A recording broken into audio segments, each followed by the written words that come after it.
Welcome to Productive Joy with Dr. Christie, where fun meets action. Friends, welcome to Productive Joy. I could not be more excited for this episode because I am getting ready to introduce you to some of my favorite humans who have started a business with us together called Intentionality Group. And we're going to have a lot of fun today. But before we start, I need you to follow this podcast. That is super important because then you find out about groups like Intentionality Group and about really cool humans. So if you need a free shot of B12, I need you to follow. Now, I have the opportunity to introduce you to, like I said, some of my favorite people. So we're going to start with Jonathan Grant Brown. Jonathan is a disruptor. He is also has this booming voice that you cannot mistake for anybody else. He's an encourager. He's a dad. And at the moment, he is in it. Life is lifing, and he is along for the ride. And then we have Ben Solomon. Ben Solomon is a dad of 4. He is a very happily married man for over 20 years. He is a wordplay extraordinaire. He loves nothing more than to put really random things together and figure out how words fit. He's very mission focused and he's extremely strategic minded. He is also in it 100% right now. And then my sweet husband, Jason McMullen. He is a husband, a very, very good husband of 26 years. He's a dad to our twins. He is a boat captain and my favorite captain. And he is also a laughter creator who does a really good job of all of that with me all the time. And these are my guys. And I am so excited to introduce them all to you. Y'all, welcome to Productive Joy. Thank you. And Jonathan Grant Brown is the voice that comes in at the beginning of this podcast. He is the voice that comes in at the beginning. Yes. Go ahead and say it once for us, Sid. Welcome to Productive Joy by Dr. Christie, where fun meets action. Do you not just love that? Isn't that the best?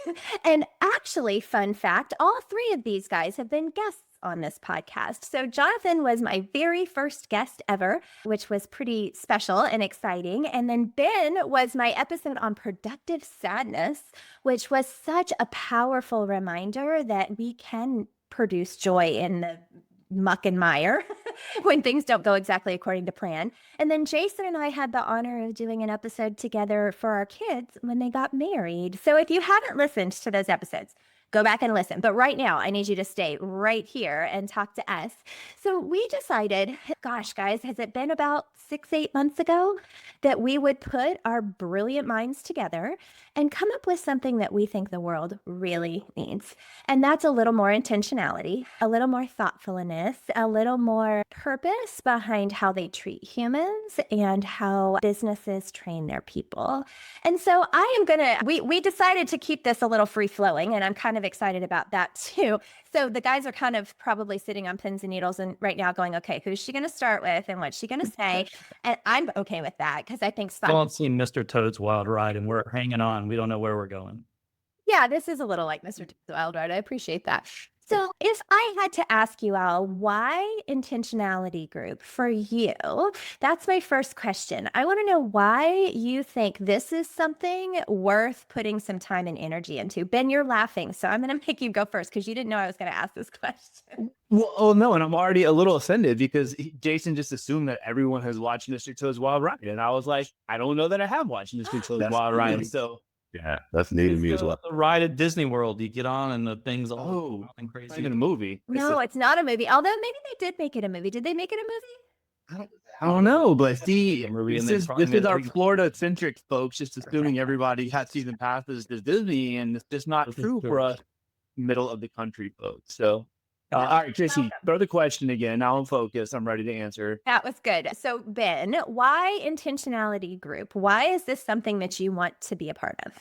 Yeah. So Christie and I and Jonathan too have spent our entire careers in education and just helping schools and teachers and students maximize and find their God-given potential. And we have loved that opportunity to work with, teachers and students all over the country. And constantly what we heard is, hey, the stuff you're teaching here and the way that you are helping us tap into some hidden potential, not just in education, right? Like that is teams and ministries and organizations and businesses. And so this is an opportunity to take that intentionality that we've been talking to teachers about for the last couple of decades and say, hey, there's actually a broader audience that could benefit from these same things. And that's what we're excited about rolling out. Nice. All right. So I'm going to kick it over to Jonathan. Jonathan, why Intentionality Group? I like how Ben framed that experience with, us being educators for the past 20 plus years. I always got really excited about the opportunity, or rather around the idea that when talented people are in schools doing good work, they're trying to move students from where they are to where they need to be. And the luxury that we had is that we didn't have the responsibility of having to run a school. We just got to nerd out over solving school problems. And that's what Intentionality Group is for me with organizations, nonprofits, and corporations is while you're responsible for running your organization, we get to nerd out on solving problems and helping move people from where they are to where they need to be so that they can love their work, they can do it at the highest level, and we can all provide that extra little sauce that we need to make the world a better place.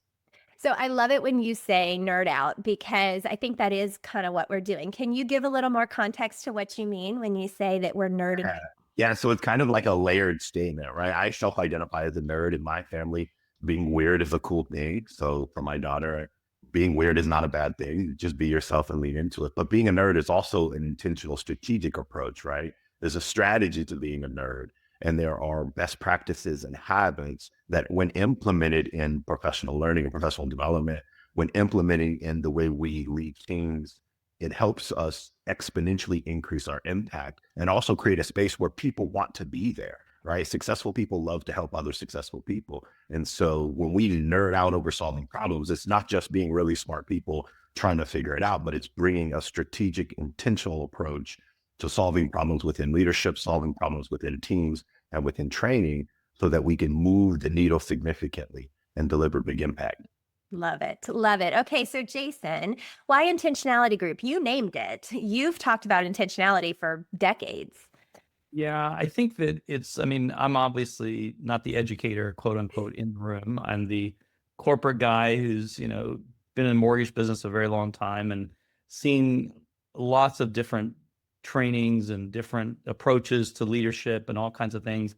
And in looking at this, we all start in elementary school. Then you've got one getting ready to go to kindergarten here in a minute. And so, we start that process and we get through high school and we get through college and maybe, you get your doctorate, Christie, like you did, but eventually you kind of graduate and then the world takes you on. And Christie, you and I use this analogy often that, when you go to the gym, you sign the contract and you say, okay, I'm going to go use all this equipment. I'm going to try these different things and sleep right and eat right and supplement and do all this stuff. And one day I might see an ab if I'm really lucky and my genetics are right. Well, where does corporate America and businesses and independent companies and leaders, where do they get that education continuing? Where does that gym membership continue? Because when we graduate from college, we walk out in the world and we hope that our job is going to teach us how to make the widget, how to do the next thing.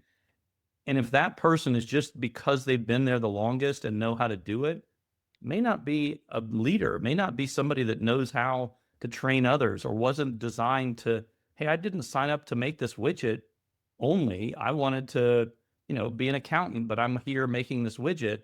Well, that person tends to end up being the person that's left leading the new implementation or introducing the new material. And so because of that, Intentionality Group kind of comes alongside and says, hey, we're, college part 2.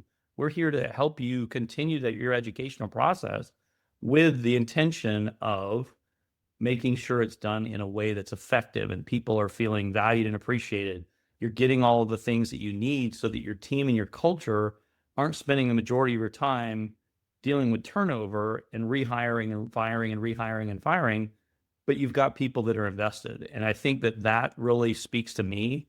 And I know that the team speaks to them as well, but I think that really is why Intentionality Group for me, because you kind of, as a leader, kind of have to feel like you're the only one in the room doing it. And that's not the case. You've got brilliant people around you, use their talents, use their superpowers.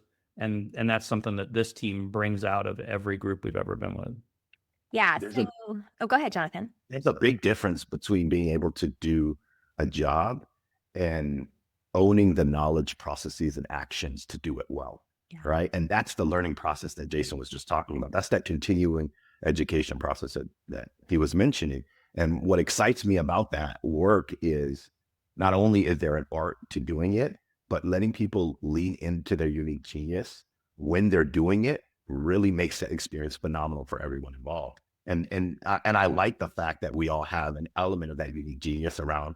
I know Jason mentioned that he's not an educator, but every experience within an organization, whether it's sales, whether it's project management, whether it's leadership initiatives, those are all learning experiences. And if we bring our expertise as educators to those spaces, we can help people take ownership of that knowledge and they can do the job well.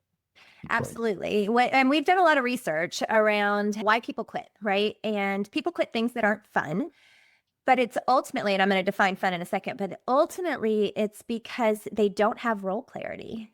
When you lack role clarity, you are not able to do your job well. When you feel like you're not doing your job well, you check out. You're like, no, sorry, I don't want to be a part of this. So we help make work fun so people don't quit. And what we mean by fun is that people feel valued and appreciated. People have a voice and they're allowed to use it, and you leverage people's talents for the greater good. That's that unique genius that you were mentioning, Jonathan. So let's talk about unique genius for a little bit, because all of us bring something a little different to the table. Ben, I'm going to start with you, and I would love for you to tell us in a nutshell, what is it that makes you you? Yeah. So I think what I bring to the table is a very analytic mind. That degree hanging right there is an engineering degree. And I've always been a math guy and a processes and systems thinker. And so being able to look at a problem and dissect it and deconstruct it and then rebuild it individually, or it's a lot more enjoyable to do that with a team and manage a project and define a plan for how we're going to address this challenge that we all see, but we can't quite figure out the path over it. And so that's what I bring to the table, is that systems-minded, operations-minded approach to solving problems. And we've got a lot of people listening right now who do lead teams, who do work in corporate America, who do have jobs, right? And so what would that look like with an organization? Can you give me an example?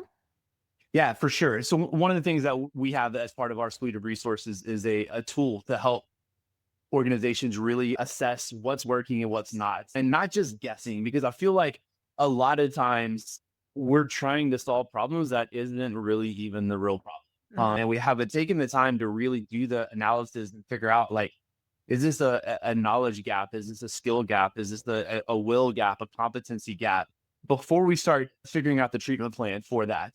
And so, one of the things that we bring to the table is taking some intentional time to address core issues and make sure that we are on the same page and calibrate it, and not just the perspective of the leadership team, but also the employee, and making sure that their voice is at the table also. And then once we have a better understanding, then determining, like, hey, is this a training problem? Is this a culture issue? Is this a wrong people in the wrong seats issue? And really helping organizations move forward by some of those strategic moves. So we use your brilliant brain to get us to the point, and then this wonderful assessment tool to get us to the point where we know where the issues might be, and we help fix it. Jason, what unique genius do you bring to the table? Well, this is not a bull, but okay, let's. Well, I think that Jonathan spoke about nerding out. And one of the things that I nerd out about is boats, but probably my first love was cars. And there's a company called Singer Vehicle Design, and Rob Dickinson started this company, I don't know, years ago, not that many, 10, let's call it. And what he did was he started a Porsche 911, the G-body Porsche, which was built from 1974 to 1989. Very specific, very niche piece of world. And he took that Porsche and he redesigned it in the such that you took all the modern parts and modern pieces and added them to this vehicle to make it this beautiful piece of art. But he didn't get there by himself. He had an amazing team of engineers, people that answered the phone, people that harvested the parts and all the things that he needed. But he got to a point in the first couple of years where it wasn't going the way he thought. And out of a moment of frustration, aggravation, just as leaders tend to do, had a breaking point, and took a can of spray paint and spray painted on the wall of the warehouse where they were working. Everything is important. And he wrote this in big giant letters across the wall of this warehouse where they were. And what that meant was that is now our philosophy at Singer Vehicle Design. Everything is important. Rob that answers the phone has to answer the phone with a certain tone. Brian that makes the bolt that goes underneath this piece that's inside of this thing, that bolt has to matter, has to be polished, has to look perfect. Everything has to work. Everything has to be exact. The performance of the vehicle has to have a certain measure. Everything is important. And what that is it takes on an approach that produces a product that's so far and above the original. Not that the original vehicle isn't amazing. I mean, Porsches are incredible cars, but a 1980 Porsche 911 G body sells for probably around $75,000 to $100,000 in decent shape today. A Singer Vehicle Design, redesigned and rebuilt, sells anywhere from $1.5 million to $3 million plus today. And they limit their production to 75 vehicles, and then they create a new design, and they, so all that to be said, and I'm nerding out, you're seeing me do it. All that to that is that they do a bespoke meeting with their clients, and they sit down and they say, what do you want? What's interesting to you? What colors matter to you? What is the vehicle going to say to you? And they get into this really granular level piece. And Intentionality Group, we're doing the same thing.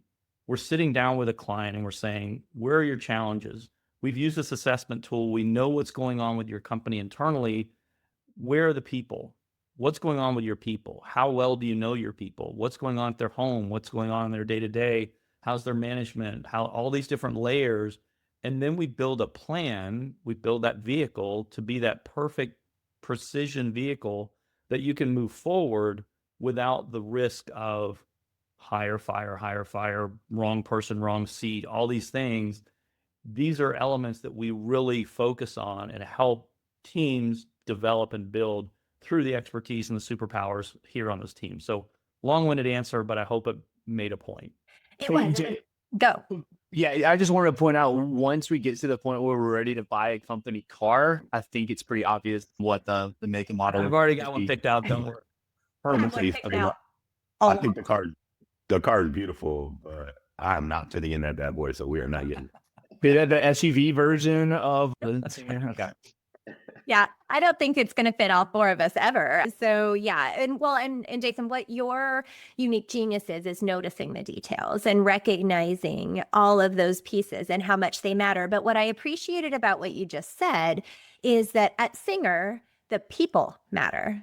Because there is no way that everything can matter if you don't pour into your people. And what we help organizations do is pour into the humans so that the humans can create the best fill in the blank possible.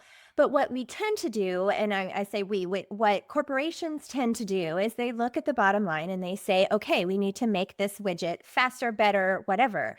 But the reality is, if you don't keep your people happy, that goal never happens. And so one of the things that we also help organizations do is look at their bottom line and then backwards map, what is it costing you because this person doesn't know how to do their job well? How much are you losing because you are having to retrain these people? And when we get to a dollar amount, all of a sudden people go, oh, shoot.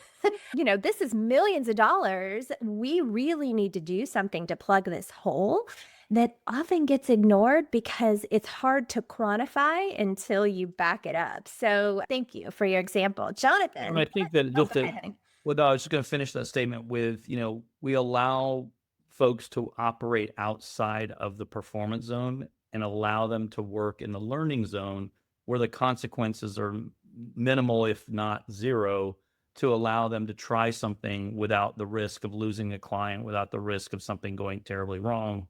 And that growth zone, that learning zone is so critical for all of us in our day-to-day, in our home life, but also in our professional life too. So I just want to share that. Good call. All right, Jonathan, what about you? What do you bring to the table? I wanted to flip the script a little bit, if you don't mind, because what I heard Ben say was talk about the analytical and the systems mindset in designing the systems that we can operate effectively through. And then Jason talked about everything mattering and the precision of noticing the details. And I think where you and I fall, and correct me if I'm wrong, but I want to open it up to you. I think where you and I fall is we stand in the middle and closing the gap, right? The designer, the creator, the innovator, and the producer, the doer, the sharer with the world. And so what's your unique genius as it relates to the work that we do here at Intentionality? Thanks, Jonathan. It's kind of fun to be on this side of things. So, what I bring to the table is I know how to get humans to learn and how to make that learning stick.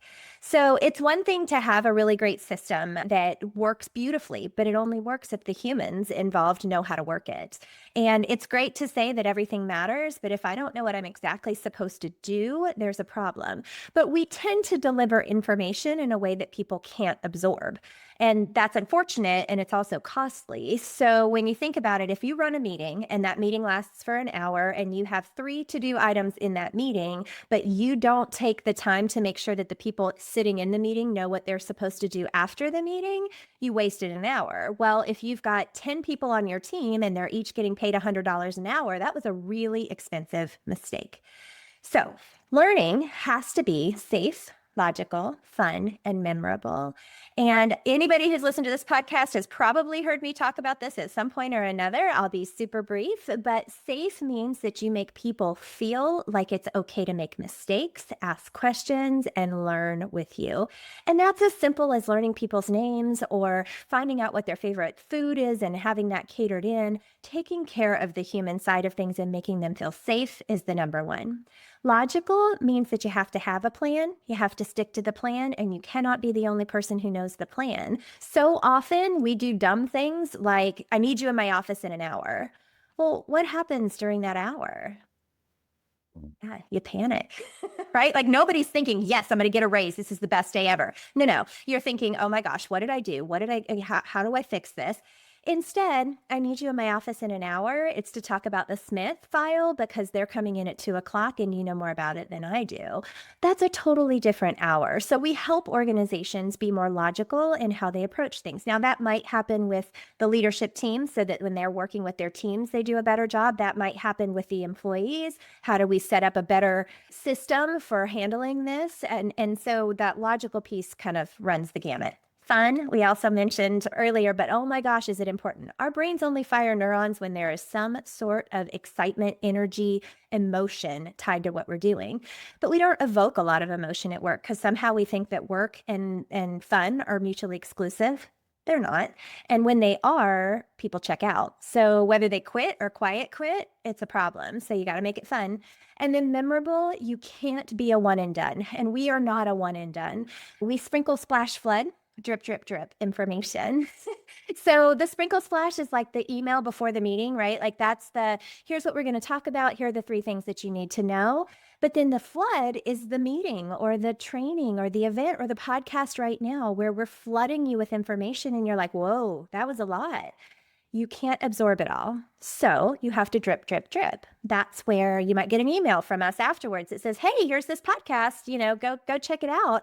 Or the follow-up meeting that you have 2 weeks later to say how it's going. So my unique genius in this space is that I've spent 26 years as an educator, and I've learned some things that work for all humans when you want them to learn. And I've taken it and turned it into a package that you can hand to people and say, here, do these 4 things and amazing stuff happens. And Jonathan, that's a lot where you come in. So why don't I pitch it back over to you and to have you talk about your unique genius? Yeah, thank you so much. So I've been blessed to spend a lifetime of being surrounded by interrupters, people who selflessly and intentionally, unwaveringly interrupt people's lives, take them off the path they're on and put them on a path of success. And through that learning, I've had the blessing to be at tables where really big and critical things were happening. And I got to soak up knowledge and insight and experience from all these talented people. I started my career off where a lot of people, typically in education, go and like they retire from education and they go to this particular organization. And along that pathway, I discovered that some of the most impactful leaders in my life and in the lives of the work that we were doing consistently and unwaveringly developed the appropriate character within the people that they were leading so that they could deliver on the work that they were doing. They almost indefinitely worked at closing skill gaps and they committed themselves to ensuring that they were going to put those people in front of opportunity. And so when I think about interrupting leadership, this idea of no one wants to be interrupted, right? No one wants to be corrected, but we always have those people that when you tell a story, they got a better story to tell, right? And they cut you off and they interrupt. But we're kind of flipping interruption on its side in the sense that it's a selfless approach to developing character, closing skill gaps, and diligently putting people in front of opportunity. And so my unique genius is because I grew up in this environment where my situation was constantly changing. My whole life was constantly in a different space. Being a former foster youth, I was always in new environments with new people where I had to learn fast. So becoming an expert at learning quickly led me to an opportunity to be in these spaces and to learn these insights and apply them in different areas. And so I talk about that because this idea of teaching people how to close that skill gap quickly is something where my unique genius shines, right? I think of an example of being an executive producer for a commercial that we were doing for a chemical company. And in the 2 days that I spent in setting up and interviewing, people started to ask me, how long have you worked for this company? And my response was 2 days. And they were shocked because I had insight and understanding of the systems, of the processes, and of the application of this new product that everyone's trying to learn about. And they're like, how did you do that? And the unique genius comes in, and I'm an expert at learning. I'm really, really good at learning and really, really good at helping others close that skill gap. Thank you, all of you. So, listeners, I want you to think about what you just heard, because you heard four different pieces to a puzzle, and the puzzle is Intentionality Group. But what I want you to think about is, how does this puzzle fit in my world? What do I do where this could apply? And so, guys, I'm going to challenge you to come up with, whoever goes first is going to be the lucky one. But I want you to come up with an example of how an organization might leverage all the things that that we just heard. So I'm going to kick it over to Jason. I'm going to let you go first, which is a double-edged sword. But what's an example of how, and maybe, give some specifics. Who might need this? I think if you are an employee or a leader, you can hear this message the same, right? You can hear this and say, man, I wish my boss would let us have this kind of education. Of course. But I also think that if you are a leader and if you are constantly feeling like, I've got to prepare for this meeting, what wisdom am I going to impress upon them today? How can I get them to work harder? How can I look better to my boss? What do I got to do? That's on your shoulders every single day and every single time you get in front of your team. Well, you don't have to do it by yourself. You've hired these people, or if you didn't, you inherited these people. But either way, these people know how to do the job that they were hired to do. And if they don't, that's a different conversation. But there's a training element that can be implemented there. But you hired these people and you recognize that they had something that you desired and needed from them to create your widget. So let them do that, guide them, correct them, give them guardrails if you need to, but using Intentionality Group and using an opportunity to have a resource to come alongside you so that it's not just on your own shoulders, so that you can find new ways to motivate, new ways to implement, new ways to look at this. If you have a heavy load of education and educating your team to, hey, here's a new software, we've all got to learn this because we're implementing this January 1st and today's October 1st, and we've got to hurry and get all this done, but we won't see it until December or January 1st. I'm going to forget that in 10 minutes because you're just going to read at me a PowerPoint for an hour. I don't get any question time or any interactive time. And January 1st comes along and I'm going to ask all the questions that you told me about October 1st. There's ways to do these things. And that's where Intentionality Group really comes into play, is partnering with you so that people are learning throughout and not just in one hour, 30-minute call. So Nice. That would be where I would say, yeah. Okay, I'm going to give an example that happened with a group of lawyers. So this was a firm that has 12 employees, all women, and it's two sisters that actually started the group. And what they had us come in and do is first what the problem they were trying to solve. This is the most important thing we ask at the beginning is what problem are you trying to solve? Because we can't necessarily be all things to all people, but we can adjust and make things make sense for the problem you actually have, not your perceived problem. So the problem that they were having is that everybody that was a paralegal had the same job description and expectations, and everybody that had the lawyer seat had the same job and expectations. And people weren't meeting the mark, right? So this one wasn't really great at this, and this one wasn't really great at that.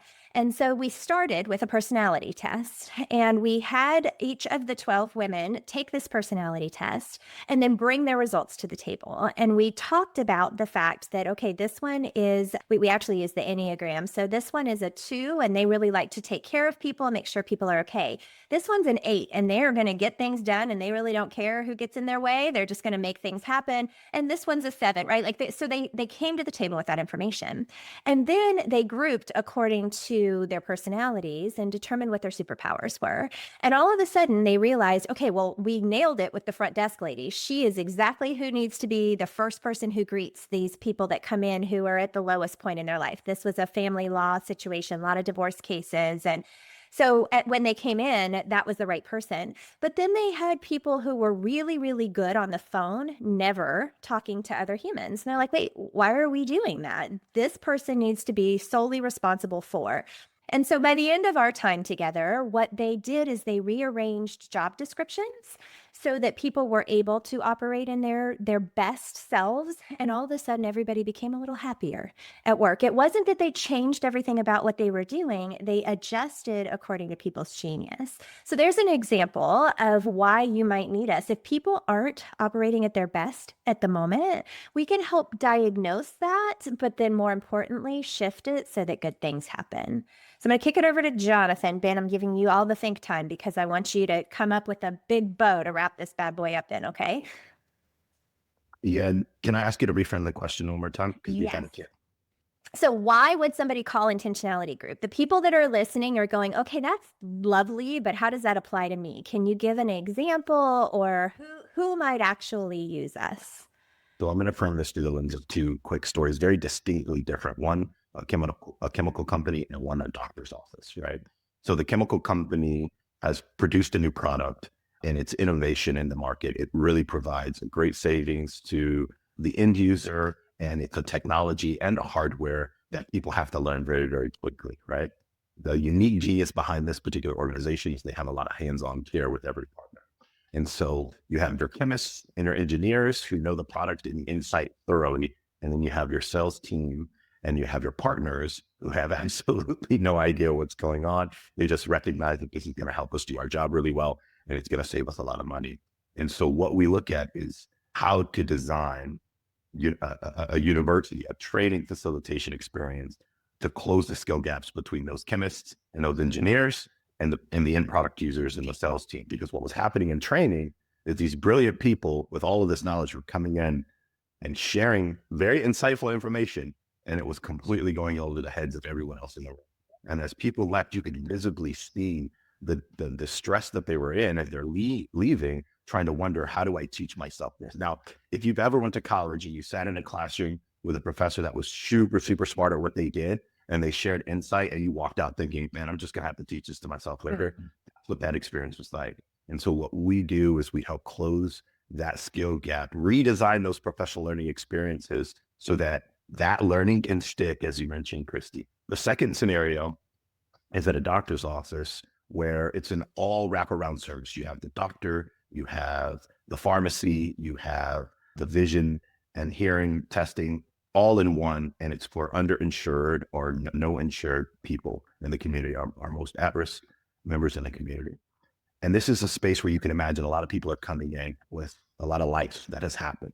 And those front desk workers and those eligibility workers every day are meeting new people who share a lot of life that has happened to them, right? And so not only do these people have to figure out how to work through their job, but they have to figure out how to go home at night with all these stories of heartache and trauma and trials and tribulation. And it's creating a lot of turnover in that experience. And so with an organization like that, we look at what is the culture environment like, and how can we create a space where we can cut that high turnover down immediately? How can we build a culture where people want to participate, but they also have the skills to navigate not only their job, right, their written out job, but this new thing that they're experiencing because of the type of work that they do, right? And so two different examples from two different companies where Intentionality Group can come in and support, nerd out on solving some problems and helping you move from where you are to where you need to be.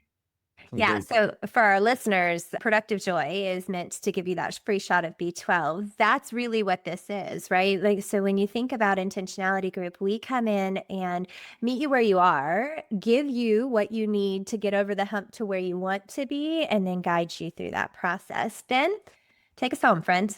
All right. So we framed ourselves as experts at learning. And I think sometimes when people think about learning experiences in the workplace, they think that's what the learning and development team does. And that's, kind of reserved for their space.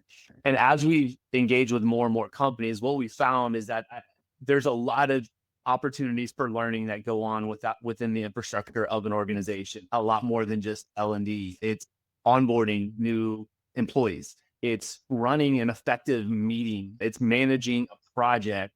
And the one specifically I wanted to talk about is sales meetings.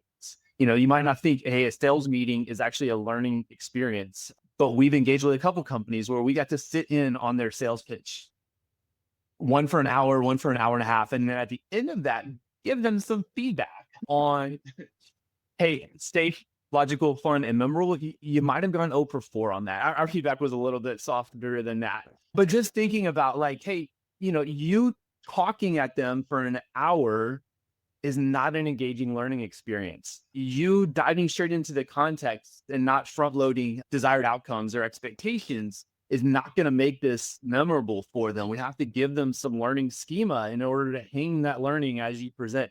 You holding the microphone the entire time and never asking for feedback or never asking for contributions or giving them time to sit and think and reflect and process did not set your participants up for success. And so just that idea of learning happens all over our organization. And some of those times are effective and some of those are not. And we get to come alongside you with, again, among the 4 of us, almost 100 years of high effective, sticky learning experience and help you say, hey, how can I take that from not effective to effective? How can I take that from good to great and really help, close that deal or effectively onboard that new employee or make that meeting, the time go by quickly and everybody's clear on what my action items are coming out of it. Those are the types of learning opportunities that are happening within your organization every day. Love it. And listeners, I'm going to guess you could relate to at least one of those examples. Maybe you are the leader who is trying to get the entire team to understand what they're supposed to do. Or maybe you are one of the employees who's feeling frustrated that you don't have access to being great at your jobs and you want to be. It doesn't matter where you lie in the examples. What matters is that the more intentional we choose to be, the better results we're going to get, period. When we're intentional, when we're taking a shot at a target, we're more likely to hit it than if we're just aiming and hoping for the best, right? Like we might hit something in this general area. So our goal is to give you a little more intentionality behind how you approach your humans so that really great things can happen. So guys, I feel like we've given them a lot of tasty treats, right, if you will. But what's happening on October 15th at 1:00 that they should join us for? Oh, all right. Well, somebody was One of you. We are doing a live webinar that we're very excited about that we're going to implement and show some of these examples in a live action experience. So the ability for you to log in, listen, and we're going to give some real life examples and show you the process throughout that call of starting with an example and working our way through that so you can see the example of what the Intentionality Group actually does day in and day out. Yeah, so go ahead. Did anybody else want to add? We're excited. We are excited, and it's free. And it's Free. basically 5 shifts that you can make to create a more intentional culture. So you will walk away with something you can use right away. And we would love to have you. So this is something that you'll be able to watch on LinkedIn and YouTube and Instagram and Facebook, all live. And you can find us. So let me explain where you can find us. What were you going to add, Hen? I always wanted to say this. The link will be down below. I feel like that's The what show notes, right? Like it's going to be there. Magical things will happen because Nian is amazing. But where would you find us? So the best way to find all of us is just intentionalitygroup.com. Easy as that. And if you put our first names, so Jonathan at intentionalitygroup.com or Ben at Intentionality Group, Jason or Christie, you're going to get to any of us. So make sure that you reach out. We want to hear from you. We know that you all are doing amazing things, and we just want to give you a little boost to turn amazing into extraordinary. And I really want to ask you guys some rapid fire questions, and I'm super excited about it. Are you super excited about it? Yes, let's I do it. know you're faithful listeners, so I know that you have heard these before. Hopefully, you've thought about your answers. There are no wrong answers. I'm going to switch up the order every time, so you all just have to be on the ready, okay? Now, these are rapid fire. This is not like a whole dissertation at the moment. Are you ready? I love that Okay. you frame you, Jonathan. This one's going to go Jonathan, Jason, Ben. Okay. First question. What's your definition of fun? fun is giggly laughter, throwing kiddos in the pool. Fun is just active, engaging, and challenging. Love it. Jason?